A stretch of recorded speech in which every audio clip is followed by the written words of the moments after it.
ఆలపల్లి నుంచి మార్టేరు వెళ్ళే రూట్ జున్నూరు ఉంది మధ్యలో. జున్నూరు దగ్గర మెయిన్ రోడ్ సైడ్ కొద్దిగా రైట్ తిరిగితే చిన్న సిమెంట్ దారి ఉంటుంది అన్నమాట. అవి పంట పొలాలు కానీ చాలా మించుమించు 2 కిలోమీటర్ల దూరం ఉంటుంది. పంట పొలాల నుంచి కొద్ది లోపలికి వెళ్ళాలి. లోపలికి వెళ్తే శ్రీ మహాలక్ష్మి గుడి ఉంటుంది.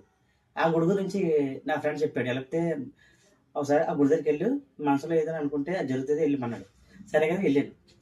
అలాగా 7 వారాలు వెళ్తానని మొక్కున్నాను. నా ఫ్రెండ్ చెప్పాడు 7 వారాలు వెళ్ళమని. సరే కానీ 7 వారాలు కానీ వెళ్ళాను. కరెక్ట్గా 5వ వారం అనుకుంటా, మధ్యాహ్నం 12 ఆ టైంకి వెళ్ళానమాట. వెళ్ళి దండం పెట్టుకుని వచ్చాను.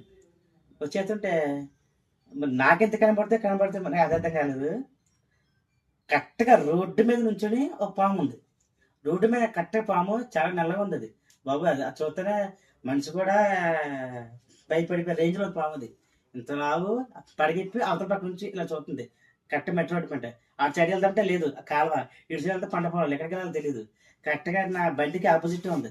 అన్నీ భయం వేసి బండి ఆపేసి అక్కడ అలాగే నుంచున్నాను. నా వంక చూసింది, ఇటు తిరిగి చూస్తూనే ఉన్నా కానీ ఏం చేయట్లేదులే. అలా చూస్తూనే ఉన్నాను, ఏం చేయట్లేదు అసలు.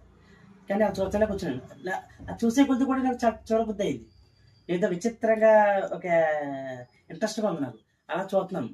పాము కూడా నా కలిగే చూస్తుంది తప్ప ఏం చేయట్లేదు నన్ను. అలా చూస్తా తర్వాత ఇవనిపించింది ఏంటో మరి. ఏమన్నా కళ్ళు బస్కొని చేతి ఇలా అనుకున్నాను. ఇలా అనుకుని గ్యాప్లో పాము కనబడలేదు నాకు. ఆ పంట పొలంలో చూస్తేనేమో ఏమయ్యా అర్థం లేదు నాకు అసలు. ఇదేంటిది ఈ గ్యాప్లో ఎక్కడికి వెళ్ళిపోయింది అని అనుకుని ఇలా ఎత్తుకున్నాను. సరే అని చెప్పేసి బండి స్టార్ట్ చేసి ఎదురుకెళ్ళాను. ఈలోగా అక్కడే మేకలు గొర్రెలు కాస్తుందండి ఒక పెద్ద ఆవిడ, ఒక ముసలావిడ. ఆవిడ ఎక్కడ ఉంది. బాబాయ్ నన్ను ఎదురు దింపుతావా అన్నది.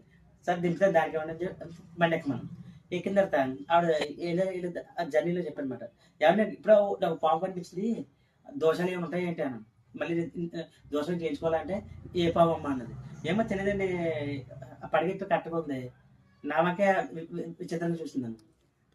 అయితే మహాలక్ష్మి తల్లి నీ వెంట ఉందమ్మా, అయితే నీకు ఎటువంటి హాని జరగకుండా మహాలక్ష్మి తల్లి యొక్క శక్తిమామది. ఆ జున్నూరులో ఆ గుడి చాలా ఫేమస్ అంట. నాకు మర్చిపోయింది, అమ్మ బాబు దేవుని చూసానని. ఒకసారిగా ఆ తల్లిని చూసినంత అదృష్టం నాకు ఎలా కలిగింది కూడా అర్థం కాదు అసలు. నాకు చాలా ఆనందంగా ఉంది ఆ తల్లిని చూసినందుకు. నిజంగా అప్పటి నుంచే నేను డైలీ కనీసం రోజుకి ఒకసారి వెళ్తాను మధ్యాహ్నం మట్లు. మనసులో అనుకుంటే నెరవేరుతాయని దేవుని దయ గల ఆ తల్లిని కోరుకున్నాను. అది ఎంతవరకు నెరవేరుతుందో తెలియదు. అయితే నాకైతే పావం చూడగానే చాలా భయం వేసింది. కానీ ఆ దేవతను చూసినట్టు ఫీలింగ్.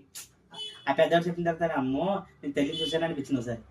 నిజంగా నాకు నాకు